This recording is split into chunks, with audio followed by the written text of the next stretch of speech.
Hello students, today we will discuss new topic in physics that is current electricity और electric current. अभी तक हम लोग frictional electricity पढ़ रहे थे, transfer of electrons from one body to another.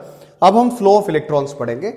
आप देख सकते हैं ये एक वायर है, this is a conductor cylindrical shape का जो हम तार अपनी डे टू डे लाइफ में यूज कर रहे हैं। इसको हमने बैटरी से, अभी हम पढ़ेंगे battery is a source of potential difference, EMF, electromotive force जिसको बोलते हैं विद्युत वाहक बल।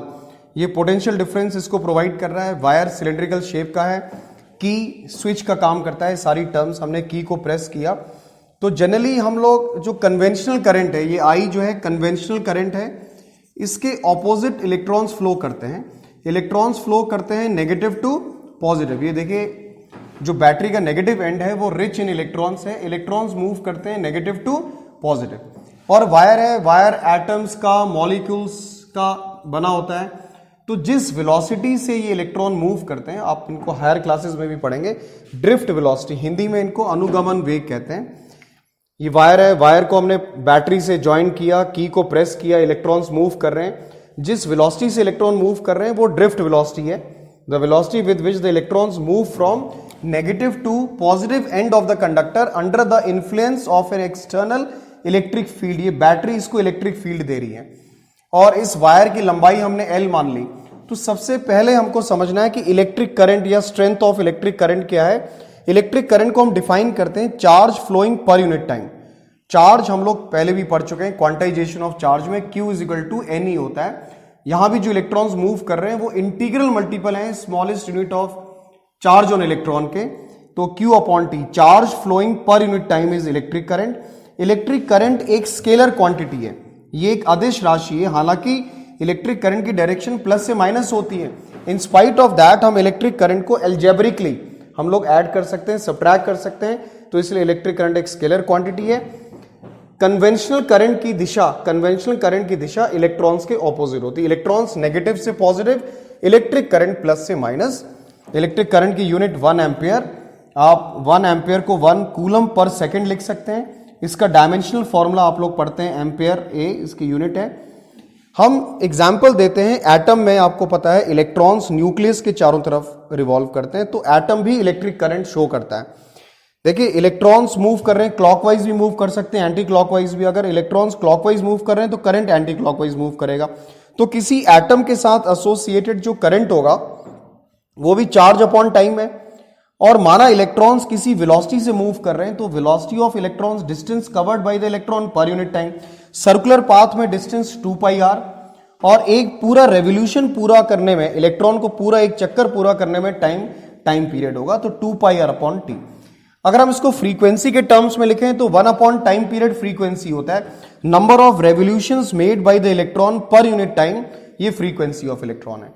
तो हम इसको फ्रीक्वेंसी के टर्म्स में भी लिख सकते हैं, 1 अपॉन टाइम को फ्रीक्वेंसी, जिसकी यूनिट हर्ट्ज होती है या रेवोल्यूशन पर सेकंड होती है। करंट को नापने के लिए जो हम डिवाइस यूज करते हैं आपको पता है वो एमीटर होती है। करंट को नापने के लिए, करंट को डिटेक्ट करने के लिए, जैसे ये सर्किट है, हमें करंट नापना है तो हम यहां पे एमीटर लगा रहे हैं। एमीटर हमेशा सीरीज में लगता है। अब इलेक्ट्रिक करंट स्केलर है, हमने आपको बता दिया। करंट को गवर्न करता है पोटेंशियल डिफरेंस, हमने पहले भी पढ़ा है। पोटेंशियल डिफरेंस जिसको हिंदी में विभव अंतर बोलते हैं, वो एक कंडीशन होती है जो डिसाइड करती है करंट का फ्लो। करंट फ्लो करता है हमेशा हाई पोटेंशियल से लो पोटेंशियल, मतलब इसके ऊपर करंट और वोल्टेज और मतलब जिसको हम पोटेंशियल बोलते हैं उसके बीच में जो बेसिक लॉ है इलेक्ट्रिक करंट में, दैट इज ओम्स लॉ, ओम का नियम। ओम्स लॉ को स्टेट करने से पहले हम एक कंडीशन इसमें कांस्टेंट मान लेते हैं, at constant temperature and strain, मतलब हम वायर में कोई स्ट्रेन, कोई विकृति नहीं डाल रहे हैं। तो ओम का नियम बहुत ही बेसिक लॉ है इलेक्ट्रिसिटी में। Current flowing through the conductor, इस कंडक्टर से बहने वाला जो करंट है that is directly proportional to the potential difference between the two ends of the conductor. इस कंडक्टर के दो एंड्स के बीच में जो विभव अंतर है उसके डायरेक्टली प्रोपोर्शनल है। कब? कांस्टेंट टेम्परेचर पे और स्ट्रेन पे। हमने पहले ही टेम्परेचर को कांस्टेंट मान लिया क्योंकि अभी हम पढ़ेंगे टेम्परेचर के बढ़ाने पे वायर का रेजिस्टेंस बढ़ता है। तो V is directly proportional to I, proportionality का साइन हटा, R इज रेजिस्टेंस, हिंदी में हम इसको प्रतिरोध बोलते हैं। ये ऑपोजिशन है। रेजिस्टेंस का फिजिकल मतलब क्या है? It is the opposition offered to the flow of electric current या flow of electrons due to the collision of electrons with the constituent atoms molecules and ions. आप इस डायग्राम को जब भी आप करंट इलेक्ट्रिसिटी को समझते हैं, ये डायग्राम, ये पिक्चर आपके दिमाग में एकदम क्लियर होनी चाहिए। वायर, इसको हमने बैटरी के साथ ज्वाइन किया, की स्विच का काम कर रहा है, की को प्रेस किया तो कन्वेंशनल करंट तो प्लस से माइनस जा रहा है, लेकिन इलेक्ट्रॉन्स नेगेटिव से पॉजिटिव जा रहे हैं। तो ये जिस वेलोसिटी से जा रहे हैं वो हमने आपको बता दिया, ड्रिफ्ट वेलोसिटी। ये एटम्स, मॉलिक्यूल्स, अणु, परमाणु जिनको हम कहते हैं, उनके साथ टकराते हैं, इनके रास्ते में एक रुकावट आती है, उस रुकावट को हम रेजिस्टेंस बोलते हैं, प्रतिरोध हिंदी में कहा जाता है। It is the ratio of voltage per unit current. 1 ohm को हम डिफाइन करते हैं 1 वोल्ट पर एम्पेयर। ग्राफिकली अगर वोल्टेज और करंट के बीच का ग्राफ बनाए तो ये एक स्ट्रेट लाइन है incline to the current axis, और इसका अगर हम स्लोप लें, V वर्सेस I का स्लोप हमको रेजिस्टेंस देता है। तो कुछ ये फैक्टर्स हैं जो कि रेजिस्टेंस ऑफ द कंडक्टर को प्रभावित करते हैं, ये भी आपको मालूम होने चाहिए। ओम्स लॉ आपका क्लियर होना चाहिए, बेसिक लॉ। किसी भी वायर का रेजिस्टेंस, इस वायर का जो रेजिस्टेंस है वो उसके लेंथ के डायरेक्टली प्रोपोर्शनल है, मतलब जितना लंबा वायर होगा उसका प्रतिरोध उतना ज्यादा होगा। लेंथ बड़े होने का मतलब है कि इलेक्ट्रॉन्स की कोलिजन एटम्स मॉलिक्यूल्स के साथ ज्यादा होंगी। जितना लंबा वायर उतनी ज्यादा टक्करें, कोलिजन्स उतना ज्यादा resistance. Resistance is inversely proportional to area of cross section. अनुप्रस्थ क्षेत्रफल के व्युत्क्रमानुपाती, मतलब एरिया ज्यादा है। अगर हमारे पास 2 वायर हैं, माना एक पतला वायर है और एक मोटा वायर है, तो मोटे वायर में रेजिस्टेंस कम होगा, जितना रास्ता ज्यादा होगा रुकावट उतनी कम होगी।